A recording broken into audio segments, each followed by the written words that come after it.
हाँ जी, नमस्कार। Geography and Rajasthan history by sir Shevda YouTube channel पे आपका हार्दिक स्वागत है, अभिनंदन है। आशा करता हूँ कि आप सभी अच्छे होंगे, स्वस्थ होंगे। आज का जो हमारा अध्याय का टॉपिक रहेगा वो रहेगा भारत की जनसंख्या, कि भारत में जनसंख्या का वितरण किस प्रकार है, भारत का क्षेत्रफल कितना है, यहाँ पे कितनी जनसंख्या निवास कर रही है, ऐसे कौन से क्षेत्र है जिसमें जनसंख्या सर्वाधिक निवास करती है, ऐसे कौन से क्षेत्र है जिसके अंदर भारत की जनसंख्या कम निवास करती है।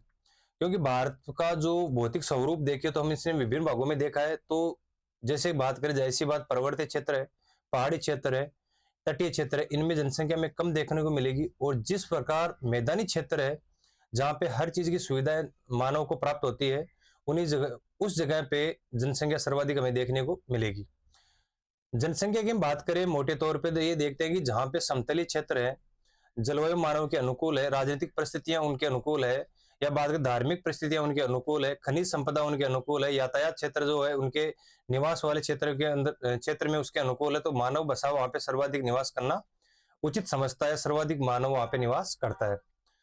भारत की जनसंख्या में हम देखते हैं कि भारत का जो भौतिक स्वरूप है, जिसमें ऊपर उत्तर का पर्वतीय प्रदेश देखा, पठारी क्षेत्र देखा है, और जो तटीय क्षेत्र है इनमें हमें जनसंख्या कम देखने को मिलेगी, और जो मैदानी क्षेत्र है यहाँ पे जनसंख्या हमें सर्वाधिक देखने को मिलेगी।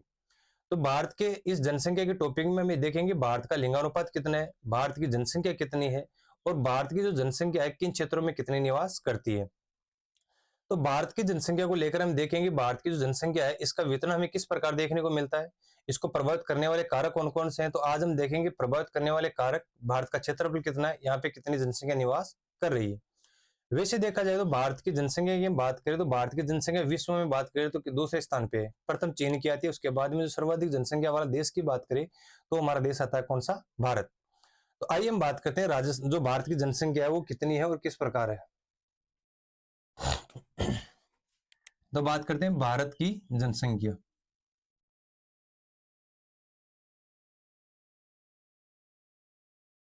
भारत की जनसंख्या, जनसंख्या का अर्थ ये होता है, जन यानी मनुष्य, जन यानी मानव, और संख्या का मतलब होता है इनकी जो कैलकुलेशन कितनी है, यानी मानव की संख्या कितनी है। तो मानव जनसंख्या है, मानव की संख्या है, मानव की संख्या कितनी है, इसी प्रकार इससे शब्द बना है जनसंख्या। तो जनसंख्या की बात करते हैं, पहली बात ये कर लेते हैं जनसंख्या को प्रभावित करने वाले कारक कौन कौन से हैं।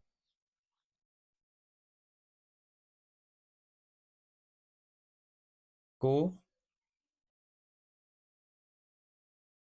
प्रभावित करने वाले कारक कौन कौन से। पहले बात कर लेते हैं, सबसे महत्वपूर्ण बात करते हैं तो वो आता है कौन सा, भारत का जो धरातल है, भौतिक स्वरूप वो किस प्रकार है। तो धरातल, धरातल से हम ये समझते हैं कि धरातल मान लीजिए उबड़ खाबड़ है, या पर्वतीय क्षेत्र है, या हम बात करते हैं पठारी क्षेत्र है जहाँ की परिस्थितियां मनुष्य के अनुकूल नहीं है, यानी वहां पे मानव कृषि नहीं कर सकता, बसावट के लिए उनको यातायात के साधन के लिए जाल नहीं बिछा सकता, यानी सड़कें वगैरह है, रेल मार्ग है, इनका अगर विकास नहीं कर सकता तो इस आधार पर क्या करता है, धरातल मानव को क्या करता है, प्रभावित करता है। दूसरी बात करते हैं जलवायु।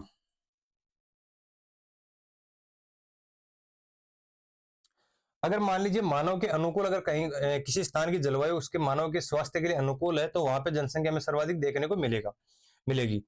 जलवायु से ये होता है कि जैसे मान लीजिए कहीं पर महामारी का प्रकोप होता है, किस क्षेत्र में नमी सर्वाधिक रहती है, महामारी का प्रकोप है, मच्छर सर्वाधिक है, मनुष्य के लिए अनुकूल जलवायु नहीं है, जैसे मान लीजिए वर्षा सर्वाधिक होती है, सर्वाधिक सूखा पड़ता है, तो वहां पे मानव बसाव कम निवास करेगा। मानव की परिस्थिति के अनुसार जलवायु रहेगी, वहां पे मानव क्या करेगा, अधिक निवास करेगा। जैसे मान लीजिए कहीं पर शुष्क जलवायु है तो वहां पर मनुष्य निवास क्या करेगा, कम करेगा। अतिवृष्टि होती है वहां पे मनुष्य क्या करेगा, कम निवास करेगा। तो जलवायु भी मानव को क्या, जनसंख्या को क्या करती है, प्रभावित करती है। फिर देखते हैं यातायात के साधन। यातायात के साधन से हम देखते हैं कि जहां पे जैसे मान लीजिए मानव को आवागमन के लिए परिवहन की सुविधा नहीं मिल पा रही है, अगर मान लीजिए वहां पे मनुष्य के लिए यातायात के साधनों का विकास नहीं हो पा रहा है तो वहां पे मनुष्य का जो बसाव हमें कम देखने को मिलेगा। जो इस प्रकार यातायात के साधन भी क्या करते हैं, मनुष्य के निवास को प्रभावित करते हैं। फिर अगली बात करते हैं जलापूर्ति।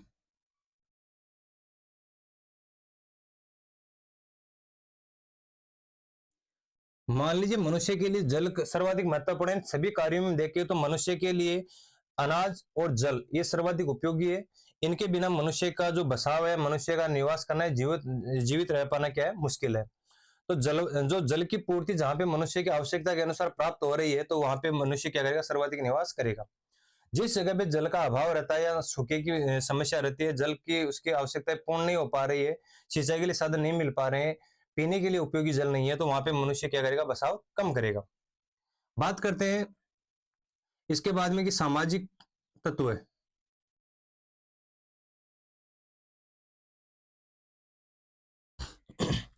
जिन क्षेत्रों में सर्वाधिक लड़ाई दंगे होते हैं, जिन क्षेत्रों में सर्वाधिक मान लीजिए कि उपद्रव का क्षेत्र रहता है, तो उस उपद्रव वाले क्षेत्र में मनुष्य कम निवास करेगा। उसी के विपरीत देखें, जहां पे समाज जो है मिलजुल के रहता है, किसी प्रकार का उपद्रव नहीं रहता है, किसी प्रकार के दंगे फसाद नहीं होते हैं, किसी प्रकार का विद्रोह नहीं होता, तो वहां पे सर्वाधिक मनुष्य क्या करेगा, निवास करेगा।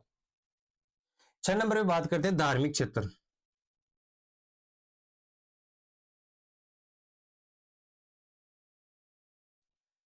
अगर मान लीजिए किसी मनुष्य की हिंदू धर्म से है, कोई मुस्लिम धर्म से है, कोई सिख से है, कोई ईसाई से है, अगर कोई आस्था के अनुसार चलता है, तो जहां पे उसके धर्म के लोग सर्वाधिक मिलेंगे या उसका धार्मिक क्षेत्र उसके अनुसार मिलेगा, तो वहां पर मनुष्य का बसाव सर्वाधिक देखने को मिलेगा। जिन क्षेत्रों में मनुष्य के अनुसार धार्मिक क्षेत्र नहीं मिल पाता है, या मान लीजिए कहीं पर हिंदू धर्म के लोग हैं या मुस्लिम धर्म के लोग हैं, अगर मान लीजिए उसमें सर्वाधिक तनावपूर्ण रहता है, स्थिति रहती है, तो वहां पे मनुष्य कम निवास करेगा। जहां पर मनुष्य को उसके धर्म के अनुसार लोग मिलेंगे, धर्म में आस्था मिलेगी, तो वहां पे सर्वाधिक मनुष्य देखने को मिलेगा, मानव बसाव सर्वाधिक देखने को मिलेगा। लेकिन इनमें भी सर्वाधिक देखें तो धरातल का जो क्षेत्र है वो सर्वाधिक प्रभावित करता है। सर्व इसमें धरातल है, जलवायु, यातायात, जलापूर्ति, सामाजिक तत्व और धार्मिक। तो इसके बाद में और देखते हैं 7 नंबर पे देखते हैं तो खनिज संपदा।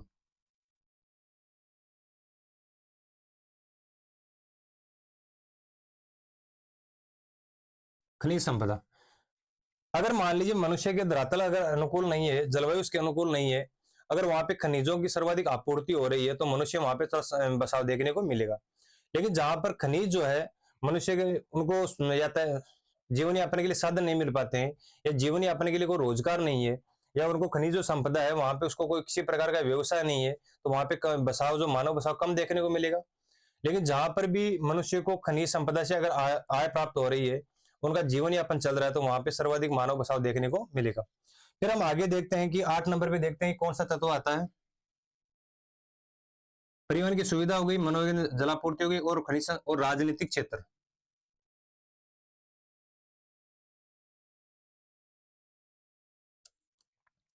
राजनीतिक क्षेत्र से तात्पर्य यह है कि अगर मान लीजिए कहीं पर राजनीतिक सर्वाधिक प्रभावित, मनुष्य को सर्वाधिक प्रभावित करता है, अगर मनुष्य की रुचि होती है राजनीतिक क्षेत्र में, तो वहां पर मनुष्य सर्वाधिक निवास करेगा। जिस क्षेत्र में जो राजनीतिक क्षेत्र है मनुष्य की स्थिति के अनुकूल प्रतिकूल है, तो वहां पर मनुष्य का बसाव में कम देखने को मिलेगा। इनके बाद हम और भी चीजें देख सकते हैं कि मनुष्य को प्रभावित करने वाले जो भी, हम अपने ऊपर लेके देखेंगे कौन से कारक हमारे को सर्वाधिक प्रभावित कर रहे हैं। अगर वहां की परिस्थिति हमारे अनुकूल है, जैसे मान लीजिए धरातल हमारे अनुकूल है, यातायात सुविधा हमारे अनुसार मिल रही है, जलवायु हमारे अनुसार है, तो वहां पे मनुष्य सर्वाधिक बसाव रहना पसंद करेगा। जलापूर्ति की बात कर लेते हैं, अगर सिंचाई के साधन मनुष्य को सर्वाधिक मिल रहे हैं, जलापूर्ति उसकी हो रही है, तो वहां पे मनुष्य सर्वाधिक निवास करेगा। सिंचाई के साधन को छोड़कर अगर जहां पे पीने का पानी की भी समस्या हो रही है, तो वहां पे मानव बसाव कम देखने को मिलेगा। तो ऐसे कुछ कारक है जो मनुष्य को क्या करते हैं, निवास के लिए प्रभावित करते हैं, जनसंख्या के बसाव को क्या करते हैं, प्रभावित करते हैं। इन्हीं क्षेत्र में देखते हैं कि राजस्थान के सॉरी भारत के मैप में देखते हैं कि भारत के मैप में सर्वाधिक जो मानव बसाव किन क्षेत्रों में निवास करेगा। तो थोड़े से हम डायग्राम से देख लेते हैं भारत के मैप की।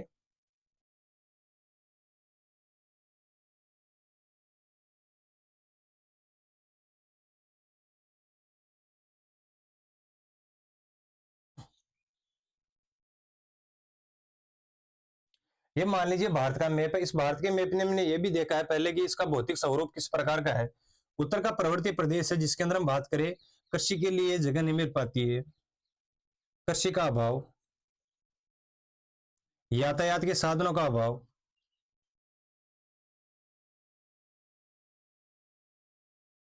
और यातायात के साधनों, कृषि के लिए कृषि का यहाँ पे अभाव है। मनुष्य के सिंचाई के लिए जल की उतनी आपूर्ति नहीं हो पाती जितनी उसकी आवश्यकता होती है। तो इस प्रकार के जो उत्तरी पर्वतीय प्रदेश मनुष्य क्या करते हैं, प्रभावित करते हैं। प्रायद्वीप पठार की बात करें, पठार के अंदर बात करें कुछ क्षेत्र है जहां पे मनुष्य को कृषि के लिए स्थान मिल पाता है। बात करेंगे यहाँ पठारी क्षेत्र होने के कारण मनुष्य क्या निवास कम करेगा। जलीय क्षेत्र के अंदर जैसे हमारी सुनामी है, कभी चक्रवात आने से मनुष्य यहाँ पर भी निवास कम करेगा। यहाँ पे जो पर्वतीय क्षेत्र है इनमें भी मनुष्य कम निवास करेगा। लेकिन बात करते हैं उत्तर का जो विशाल मैदान है, यहाँ पर मनुष्य को यातायात के साधन, कृषि के लिए जगह, और यहाँ पे बात करें सिंचाई के लिए इनको जल की आपूर्ति, वह सभी प्रकार की मानव को आवश्यकता के अनुसार उपलब्ध हो रहे हैं। तो उत्तर का जो विशाल मैदान है, यहाँ पे जो मानव का सर्वाधिक निवास कौन सी जगह मिलेगा, उत्तर के विशाल मैदान में। अगर मान लीजिए क्वेश्चन इस प्रकार पूछा जाए, भारत के किस भौतिक स्वरूप के अंदर मानव की जो बसावट है, जनसंख्या का जो क्षेत्र है, हमें सर्वाधिक बसाव क्षेत्र मिलता है, सर्वाधिक जनसंख्या हमें देखने को मिलती है। तो इसमें बात करते हैं, सबसे पहले हमारा नाम होता है उत्तर के विशाल मैदान। यहाँ पर जो जनसंख्या सर्वाधिक हमें देखने को मिलती है। उत्तर के विशाल मैदान में भी एक छोटी सी बात यह है कि जहां पर इनकी सभी आवश्यकताएं पूर्ति हो रही है, सिंचाई के लिए साधन है, कृषि कार्य हो रहा है, वहां पे मनुष्य अपने यातायात के साधन प्राप्त कर रहा है, वहां पे मनुष्य बसाव सर्वाधिक मिलेगा। लेकिन जो मैदानी क्षेत्र जहां पे शुष्कता बनी रहती है, हम बात करते हैं राजस्थान के अंदर शुष्कता बनी रहती है, यहाँ पे अरावली पर्वतमाला है, थार का मरुस्थल है, इनके अंदर वर्षा सबसे कम होती है। हमने देखा 10 सेंटीमीटर से भी कम वर्षा होती है, तो मनुष्य के अनुकूल दशाएं नहीं रही। उत्तर के विशाल मैदान में भी बात करें तो पश्चिम का जो क्षेत्र है, यहाँ पे हमें जनसंख्या निवास देखने को कम मिलेगा। पश्चिम में जनसंख्या देखने को, इसके कारण क्या, कुछ कारण है जो इसको क्या करते हैं, जनसंख्या को प्रभावित करते हैं। मध्यवर्ती मैदानों की बात करें तो यहाँ पर जनसंख्या सर्वाधिक देखने को हमें इसलिए मिलेगी कि यहाँ पे मनुष्य को सिंचाई के लिए साधन, कृषि के लिए जगह उपलब्ध हो जाती है, उद्योग धंधों के लिए यातायात के साधन विकसित हो जाते हैं। जैसे मान लीजिए गन्ने की कृषि हो रही है, तो गन्ने के यातायात के साधन, गन्ने की कृषि के लिए जगह, उनको परिवहन की सुविधाएं, उनको उद्योग की सुविधाएं सभी इस मैदानी क्षेत्र में प्राप्त हो जाती है। तो भारत के इस मैप में हम देखें कि सर्वाधिक जनसंख्या हमें किस स्थान पर देखने को मिलेगी, तो है उत्तर का विशाल मैदान। इसके बाद में बात करें, उत्तर के पर्वतीय प्रदेश है, पहाड़ी क्षेत्र है, तटीय मैदान है, तटीय मैदानों में सुनामी वगैरह की समस्या रहने का जनसंख्या में कम देखने को मिलती है। और इस पहाड़ी क्षेत्र के अंदर में मनुष्य की अनुकूल दशाएं कुछ कम प्राप्त होती है, इसलिए यहाँ पर भी जनसंख्या कम निवास करती है। तो ये कुछ कारक है जो मानव की जनसंख्या को क्या करते हैं, प्रभावित करते हैं। अब हम देखते हैं भारत में जो जनसंख्या है ये कब से शुरू हुई है, इसकी प्रत्येक 10 वर्ष के बाद से कब से इसकी जो जनगणना शुरू हुई है, किसके काल में हुई है, और अभी जो वर्तमान में जो जनसंख्या की जो गणना हुई है, जो जनसंख्या की बात करेंगे कि कौन सी जनगणना है जिसके अनुसार हम 2011 की जनसंख्या के आंकड़े देखेंगे। तो आइए हम बात करते हैं भारत में जनसंख्या के जो पीढ़ी दर पीढ़ी इसका विकास है, इसका शुरुआत कब से हुई थी जनसंख्या गणना की, जनसंख्या का हम बात करें अंतर की, लिंगानुपात की, दशक की वृद्धि दर की, इन सभी की चर्चा हमारी होगी। ये कुछ कारक थे जो मानव की जनसंख्या को बचाव के लिए क्या करते हैं, प्रभावित करते हैं। अब बात करते हैं भारत में जनगणना।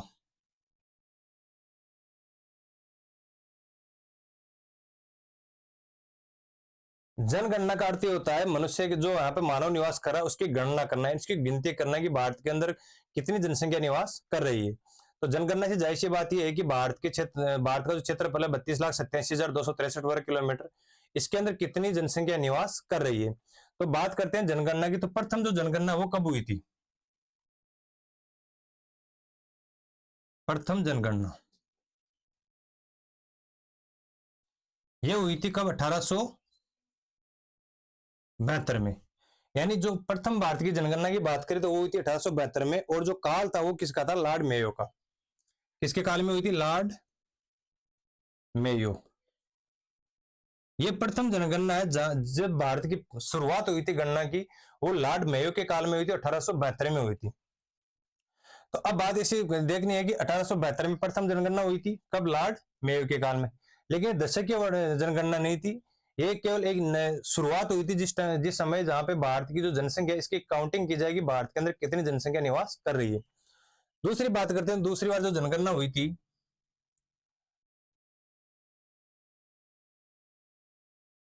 दूसरी जनगणना जिसे हम कह सकते हैं प्रथम जो दशकीय जनगणना, दशकीय जनगणना, ये हुई थी 1881 से इसकी शुरुआत हुई थी। और इस समय जो यहाँ पे अंग्रेज अधिकारी था जिसका काल था वो था लॉर्ड रिपन। Lord Ripon. प्रथम जनगणना 1872 लॉर्ड मेयो के काल में। दशकीय जनगणना यानी प्रत्येक 10 वर्ष के बाद में जो प्रारंभ हुई थी जनगणना, वो 1881 से लॉर्ड रिपन के काल में शुरू हुई थी। अब बात करते हैं जो नियमित जो जनगणना कब स्टार्ट हुई, 1881 से। प्रथम जनगणना 1872 से स्टार्ट हुई थी। अब बात करते हैं कि भारत की जो जनगणना है वो 2011 में जो जनगणना हुई है, 2011 की जो जनगणना है भारत की प्रत्येक 10 वर्ष के बाद, वह कौन सी जनगणना है? 2011 की जो बात करें जनगणना का काल, जो जनगणना है वो कौन सी है? 15वीं जनगणना है। 2011 में जो जनगणना हुई है, आखिरी अभी 2021 में होगी, उसके आंकड़े अभी तक हमारे को प्राप्त नहीं हुए हैं। 2011 में जनगणना हुई है, वो कौन सी जनगणना है? 15वीं जनगणना है। इस 15वीं जनगणना का जो शीर्ष जो वाक्य है वो क्या था? वो था, भारत की जनगणना की जो 15वीं जनगणना हुई थी उसका जो वाक्य था वो था, हमारी जनगणना हमारा भविष्य। हमारी जनगणना हमारा क्या है? भविष्य है। ये जो जनगणना थी 2015 की, इसका जो वाक्य था वो क्या था? हमारी जनगणना हमारा भविष्य। इसका शुभंकर की जो, अगर भी इस शुभंकर की बात करें, शुभंकर की बात वो था प्रगणक शिक्षिका।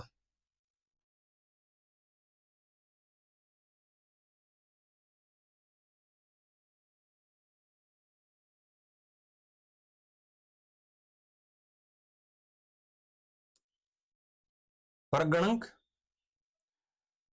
परगणक शिक्षिका, इसका शुभंकर था कौन सी जनगणना का? 2015 की जनगणना का।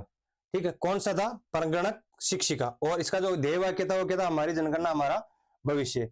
इस जनगणना के अगर जनसंख्या आयुक्त की बात करें, जनगणना आयुक्त की, तो इसका सी चंद्रमौली, सी चंद्रमौली। यानी इसके जो आयुक्त बनाया गया था 2015 की जनगणना, सॉरी 2011 की जनगणना का, जो 15वीं जनगणना थी, इसका जो आयुक्त बनाया गया था वो कौन थे? सी चंद्रमौली। शुभंकर वाक्य क्या हो गया? प्रगणक शिक्षिका, हमारी जनगणना हमारा भविष्य। ये इसका क्या था? शीर्ष वाक्य था। इसके बाद हम देखते हैं कि भारत की जो जनगणना है, 15वीं जनगणना है, वो 2 शीर्षकों में पूर्ण हुई थी, 2 चरणों में पूर्ण हुई थी। पहले चरण की बात करते हैं और इसमें दूसरे चरण की बात करते हैं। तो जो प्रथम जो चरण था वो चला था अप्रैल 2010 से सितंबर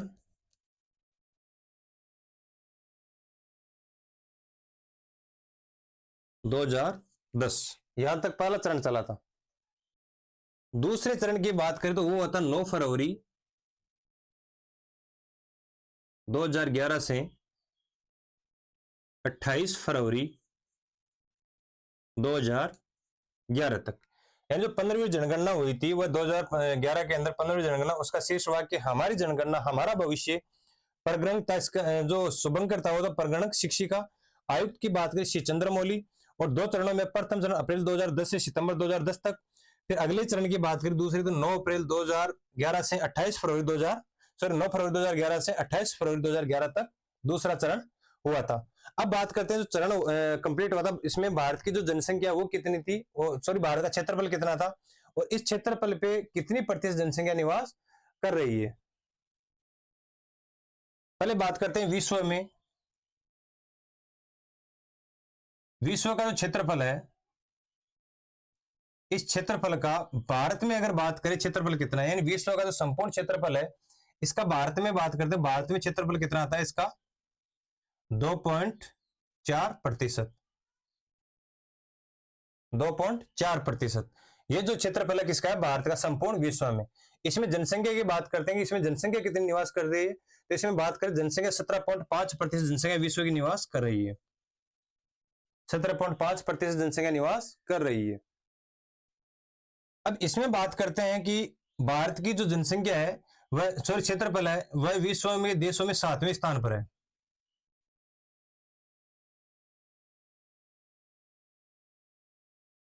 यानी भारत का क्षेत्रफल है विश्व में कितने, कौन से स्थान पे है? 7वें स्थान पर। जनसंख्या की बात करते हैं तो जनसंख्या में भारत जो है दूसरे स्थान पर है।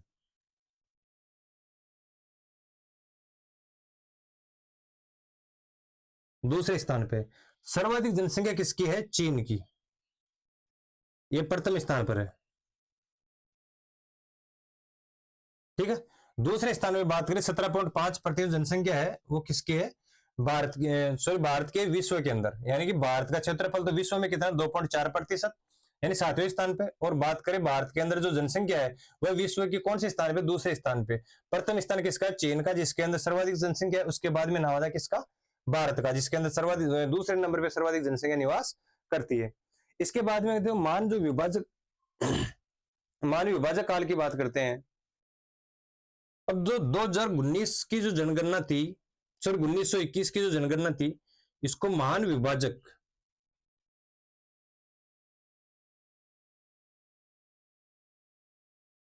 वर्ष, महान विभाजक वर्ष की संख्या दी गई किसको, 1921 को। क्योंकि यहां पर जो जनसंख्या थी उसकी वृद्धि नहीं होगी बल्कि ऋणात्मक वृद्धि हुई थी इसमें 0.31%। यानी कि जो 1911 से लेकर 1921 तक का जो दशकीय वर्ष था, इसके अंदर मनुष्य जो जनसंख्या वृद्धि नहीं है बल्कि इसमें ऋणात्मक यानी जनसंख्या में क्या आई है, कमी आई है। इसका सबसे महत्वपूर्ण कारण क्या था, महामारी। सबसे महत्वपूर्ण कारण था इसका क्या, महामारी। यानी महामारी के सर्वाधिक जनसंख्या लोगों की क्या हुई है, मृत्यु हुई है, जिसके कारण जनसंख्या वृद्धि क्या हुई है, कम हुई है। ऋणात्मक वृद्धि का कारण क्या है, एक तो महामारी और एक था अकाल। इन दो समस्याओं के कारण भारत की जो 2011 से लेकर 2021 तक का दशकीय वृद्धि जो क्षेत्र था उसके अंदर जनसंख्या है उसमें क्या हुई है, ऋणात्मक वृद्धि हुई, सॉरी ऋणात्मक संख्या हुई है, क्योंकि व्यक्तियों की हुई है, कमी आई है। तो ऋणात्मक वृद्धि कितनी, 0.31% माइनस में, यानी कि इस जनसंख्या उसकी क्या हुई है, कमी आई है। कमी आने का कारण क्या है, महामारी और अकाल। और विस्फोटक वृद्धि का काल की बात करें तो 1971 का काल रहेगा, जिसके अंदर सर्वाधिक जनसंख्या क्या हुई है, वृद्धि हुई है। ऐसा वर्ष था जिसके अंदर प्रतिशत में देखे तो लगभग 24.80% के लगभग क्या हुई, जनसंख्या में वृद्धि हुई है। तो अब बात करते हैं भारत के ऐसे कौन से राज्य जिनमें सर्वाधिक जनसंख्या है, ऐसे कौन से राज्य जिनमें सबसे कम जनसंख्या है। पहले बात यह कर लेते हैं, भारत की जो जनसंख्या है 2011 की जनगणना, इसके अंदर भारत की जनसंख्या कितनी थी, वो जनसंख्या थी 1 अरब, कितनी थी, 1 अरब 21 करोड़ 06 लाख। और फिर आगे बात करें 69,000 और 573, 500 कितनी थी, 73 जनसंख्या। 1 अरब 21 करोड़ 6 लाख 69,000 573, यानी लगभग से बात करें तो 121 करोड़। यानी कि भारत की जनसंख्या कितनी हुई, 121 करोड़, 121 या बात करें 121.05 करोड़। ये मनुष्य की जनसंख्या जो भारत की जनसंख्या किस जनगणना के अनुसार है, 2011 की जनगणना के अनुसार, जो कि 15वीं जनगणना है। पहले बात करें जनगणना लॉर्ड मेयो के काल में। दशकीय जनगणना की बात करें 1881 से शुरू हुई थी लॉर्ड रिपन के काल में। 2011 की जनगणना 15वीं जनगणना है। वाक्य हमारी जनगणना हमारा भविष्य। शुभंकर की बात करें प्रगणक शिक्षिका। आयुक्त की बात करें श्री चंद्रमौली। जो 2011 की जनगणना 2 चरणों में हुई थी। पहली बात करें अप्रैल 2010 से सितंबर 2010। दूसरी चरण की बात करें 9 फरवरी 2011 से 28 फरवरी 2011 तक।